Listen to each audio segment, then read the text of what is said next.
Hi everyone, welcome to my channel. Today I'm back for the eighth day of the metaphysical meditation challenge. I keep calling it metaphysical meditation challenge. It's the Metatron meditation challenge. Okay, there we go. Yeah, I'm back on a rather cloudy, dismal day. I've got the lights turned on so that it doesn't look so dark in here. Hopefully that will kind of make things a little bit easier to see. And I'm going to go ahead and get started here. I have to say, okay, first of all, before I start, I'm going to tell you about something that happened yesterday. I was on a live stream yesterday. I watch a lot of live streams. I watch a lot of psychics, a lot of intuitives on YouTube, and I attend live streams. And I get, they do like a drawing for like a small reading or whatever. And yesterday I was on one and they were asking, people were asking questions about like loved ones who have passed on and stuff like that. And I got drawn, my avatar or whatever got drawn, and I asked the question about what happened when I was 5 years old, and I had laid down, or I was in bed at my grandparents' house, and I had fallen asleep, and I had an asthma attack, and I couldn't breathe. And there was a man, and he was at the head of my bed, and he was just doing this with my hair like that. And he was like a presence there. So I asked about him. I asked who he was or what they perceived about him. And the answer I got was kind of, it felt like an opposite of what I was kind of getting. But I didn't say this straight up. I just kind of just went with it and I said, okay. And then I mentioned that how he looked, how he appeared. But it was only just briefly because I only had like 150 characters or whatever. It's like a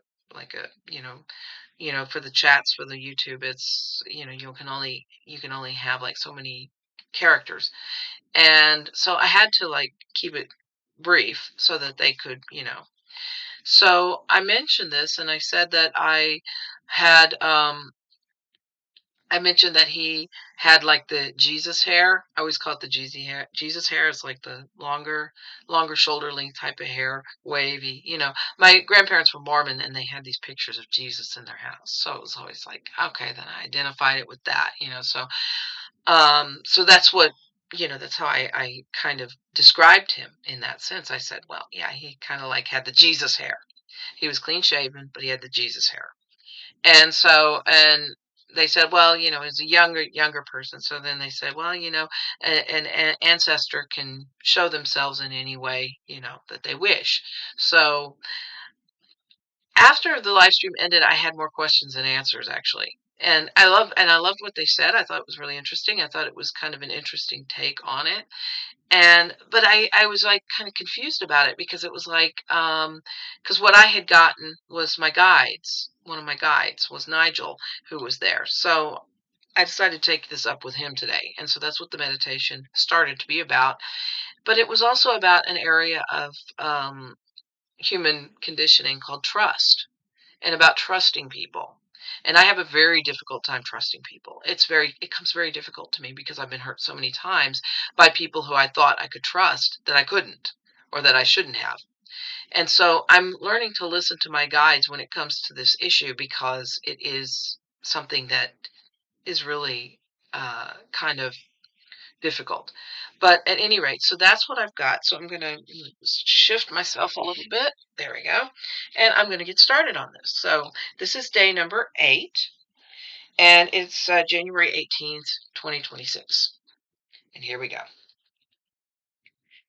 I said, today I want to ask you about trust. Over the last couple of days, I've seen a good many people get hurt because they put their trust in a person who clearly did not deserve it. And Nigel says, each day you encounter people who ask for your trust. They say the words yet want to hear. They say the words you want to hear, but somewhere in the depths of your being lies a feeling of uncertainty. Are they really who they say they are? Is their intentions are their intentions for the highest good? I said, everyone makes mistakes. But when trust is destroyed, it takes an act of God to the 20th power to have that restored. Nigel says, it is the one thing that takes years to build, but seconds to destroy. I said, is it normal to keep people at an arm's length?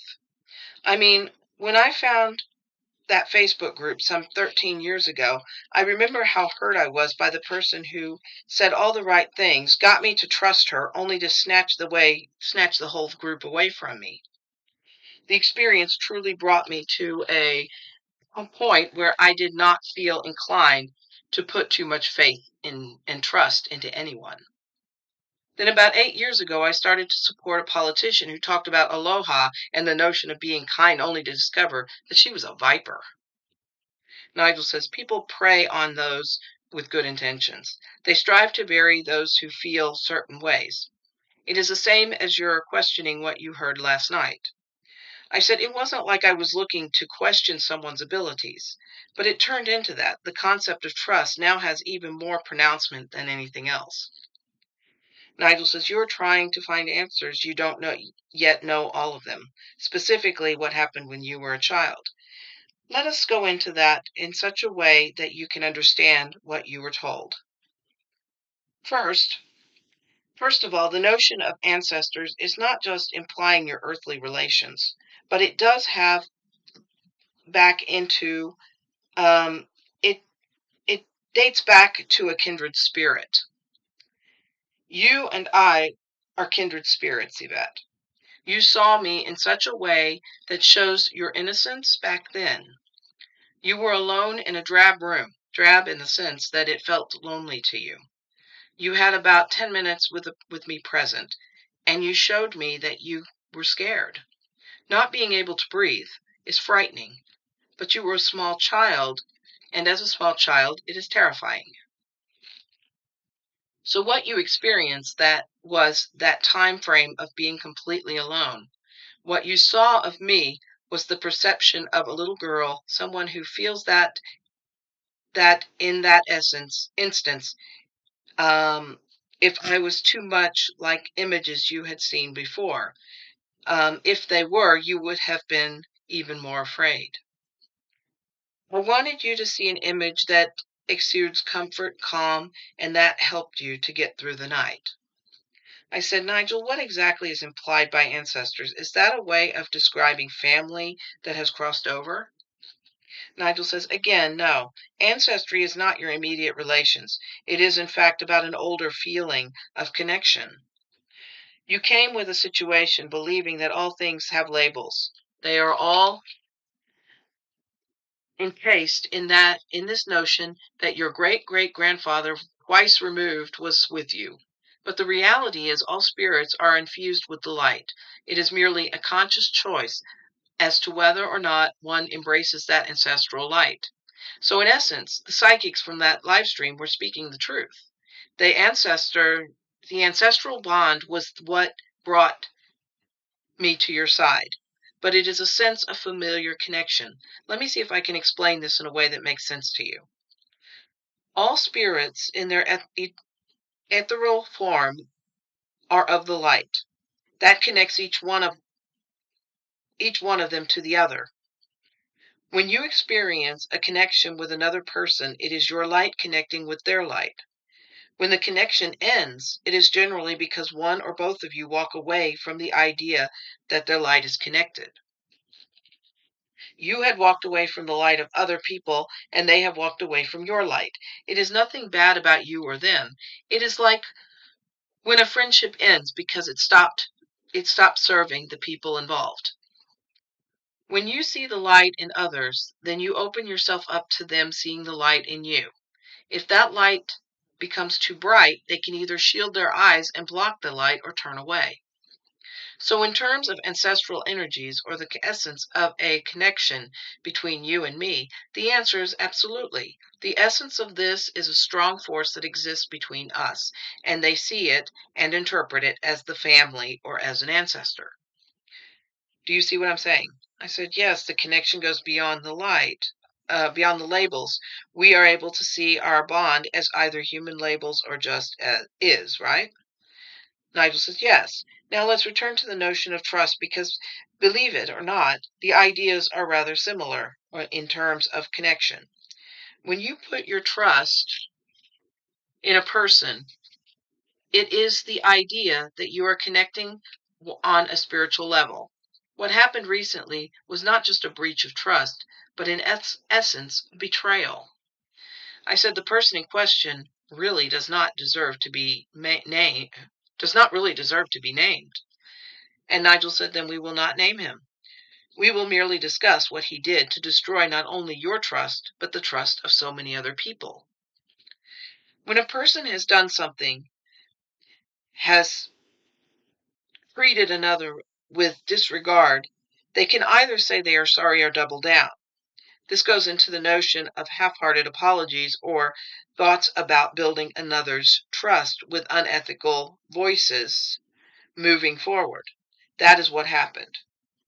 You had, over the course of the past few years, witnessed a person who concealed their intentions and waited for a moment to betray all of those who had given them their trust or investment.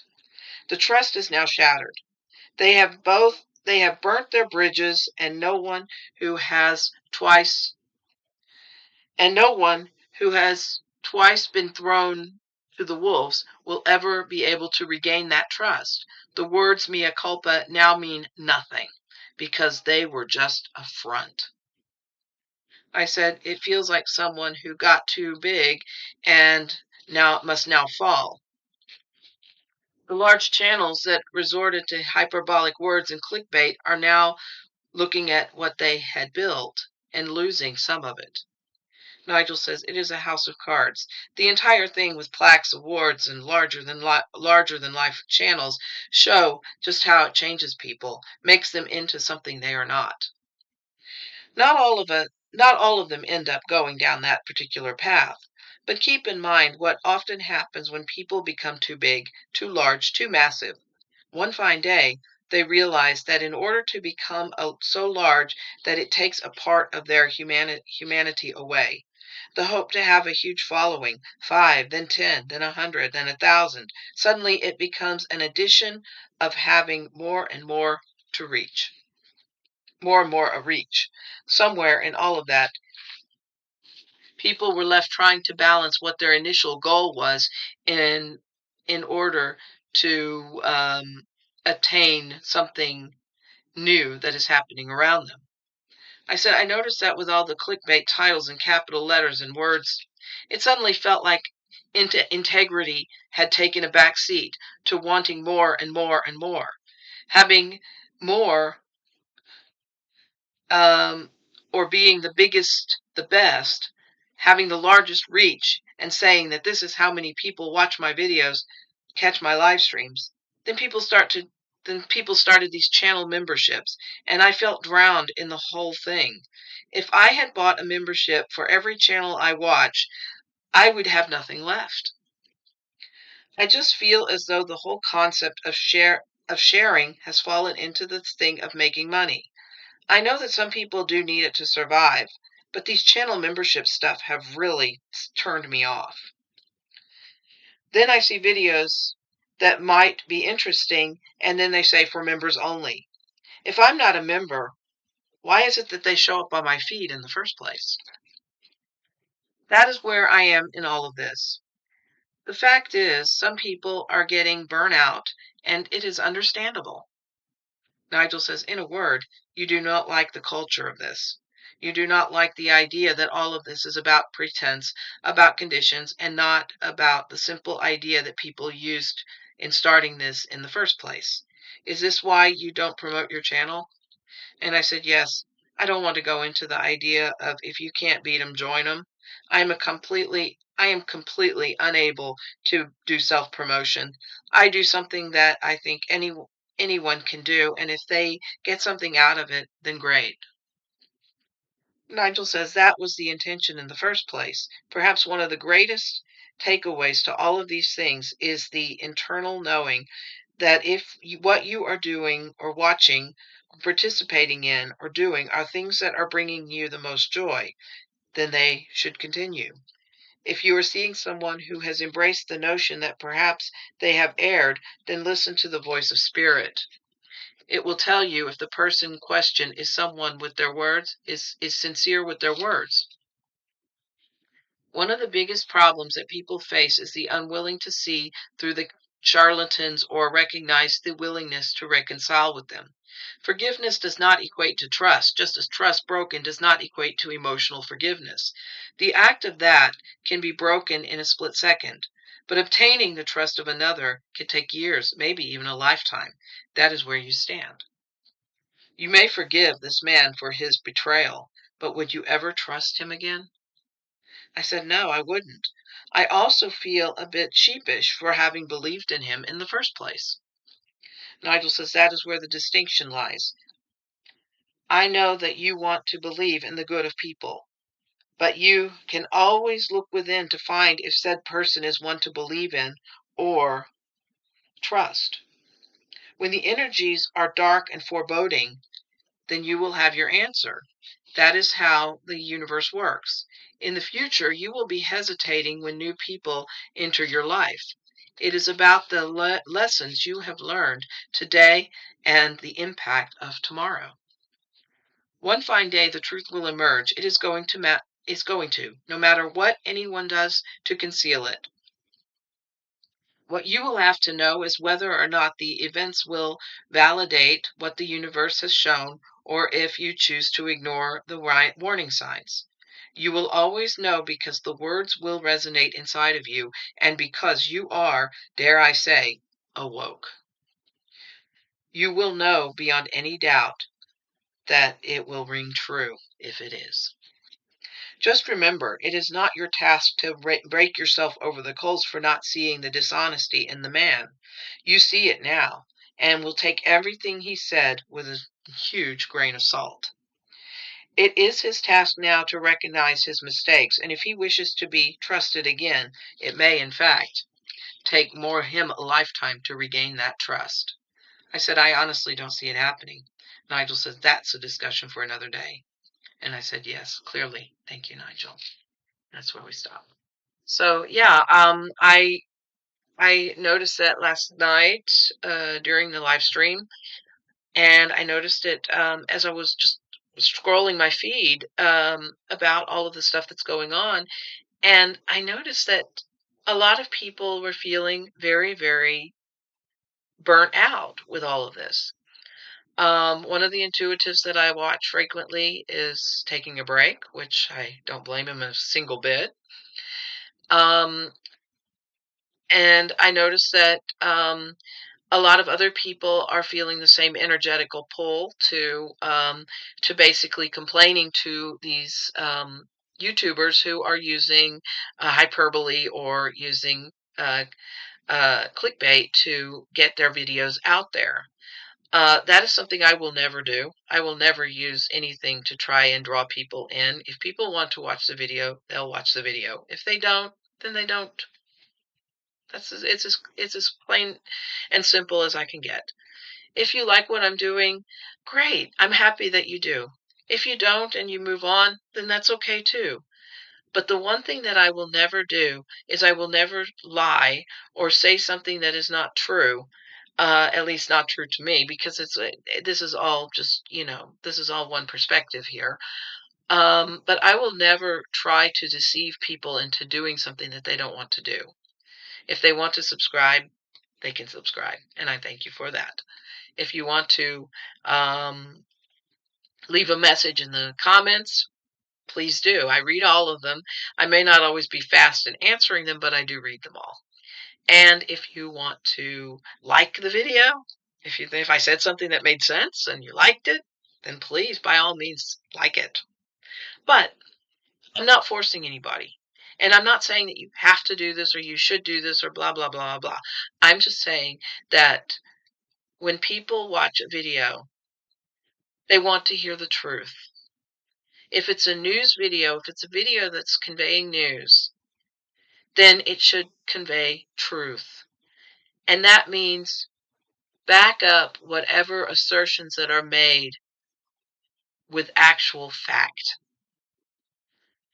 Anybody can go on a channel and they can complain about XYZ.